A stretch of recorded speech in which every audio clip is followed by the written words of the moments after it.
அன்பார்ந்த கலந்து போறவர்களே, நமக்கு வெற்றி வாய்ப்பு கிடைக்கிறார்கள். எந்த முறை நாடாளுமன்றத்திலிருந்து வெற்றி வாய்ப்பு கிடைக்கிறது இது கிடைக்கும். கலைஞர் பிறந்தநாள் விழாவிலே குறிப்பா சொல்லணும்னா தொலைநோக்கு குறித்த நம்ம அமைச்சர்கள் சொல்லிருந்தார். அந்த மாதிரி போட்டு வந்துதான் கலைஞர் ஆட்சியில நம்முடைய மண்ணின் வாயில பெற்றுக் கொடுத்தார். கலைஞர் ஆட்சியில நம்முடைய கல்லூரியை பெற்றுக் கொடுத்த நம்முடைய பாராளுமன்ற உறுப்பினர் சார்பாக மண்ணின் மைந்தர் போராடி பெற்றுக் கொடுத்திருக்கிறார். அவருக்கு இந்த பகுதி கழகத்தின் கேள்வி தொகுதியின் சார்பாக நன்றி என்று கூறி கலைஞரை பற்றி சிறப்புரையாற்றுவார். கலைஞர் அவர்களுடைய 102வது பிறந்தநாளை நாம் கொண்டாடி கொண்டிருக்கிறோம். இந்த கொண்டாட்டத்தில் கலந்து கொண்டிருக்கக்கூடிய ஒன்றிய பெருந்தலைவர், ஒன்றிய கழக செயலாளர் ரவிச்சந்திரன் அவர்களே, ஒன்றிய கழக செயலாளர் அண்ணன் சீதாராமன் அவர்களே, அண்ணன் கோபி அவர்களே, கட்டுக்கல் பாஸ்கர் அவர்களே, தயலமூர்த்தி அண்ணன் அவர்களே மற்றும் அசோக்குமார் அவர்களே மற்றும் கழக தோழர்களே, முதல் அனைவருக்கும் நன்றி கலந்த காலை வணக்கத்தை தெரிவித்துக் கொள்கிறேன். தலைவர் கலைஞரோட 102வது பிறந்தநாளை நம்ம தமிழ்நாட்டில் இருக்கக்கூடிய அத்தனை பட்டி தொட்டிலும் பட்டணத்திலும் கொண்டாடி கொண்டிருக்கிறோம். ஏன் அந்த கலைஞரை நீங்க எல்லாரும் கொண்டாடணும்னா, ஒவ்வொரு பிறந்த குழந்தையும் தன்னுடைய பிள்ளைய பிறந்த குழந்தைய அம்மாவை பார்த்து அம்மான்னு அழைக்கிற அந்த தமிழ் சொல்லுக்கு செம்மொழி அந்தஸ்து வாங்கி கொடுத்த பெருமை நம்ம கலைஞருக்கு. இல்லாட்டி இந்நேரம் இந்த மொழியே தமிழ்நாட்டை விட்டு அழிச்சிருப்பாங்க.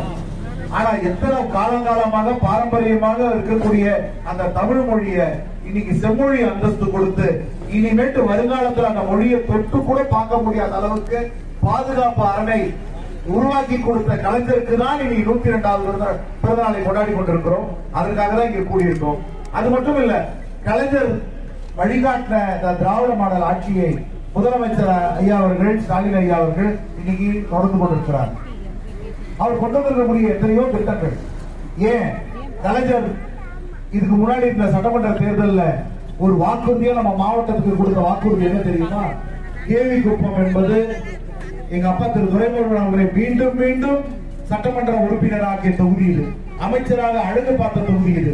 இந்த கேவி குப்பம் சட்டமன்ற தொகுதி அப்போது இருந்த காட்பாடி சட்டமன்ற தொகுதி, இன்னைக்கு கேவி குப்பம் சட்டமன்ற தொகுதி. இந்த தொகுதிக்கு அவர் மீண்டும் மீண்டும் வைத்திருக்கக்கூடிய கோரிக்கை 2 விஷயங்கள் தான். ஒன்று, நான் எப்படி படிப்பதற்காக இந்த கல்லூரி இல்லாம நான் மற்ற ஊருக்கு போய் நான் படிச்சதோ அதை என்னோட சந்ததியை அனுபவிக்க கூடாது, நல்ல கல்லூரியில படிக்கணும்னு ஆசைப்பட்டு கலைஞர் கிட்ட வேண்டுகோள் வச்சிருந்தாங்க. ஆனா அதுக்கப்புறம் அந்த அதிமுக ஆட்சி 10 வருஷமா அதை தூக்கி குப்பையில போட்டுட்டாங்க. எந்த வகையான நடவடிக்கையும் எடுக்கல.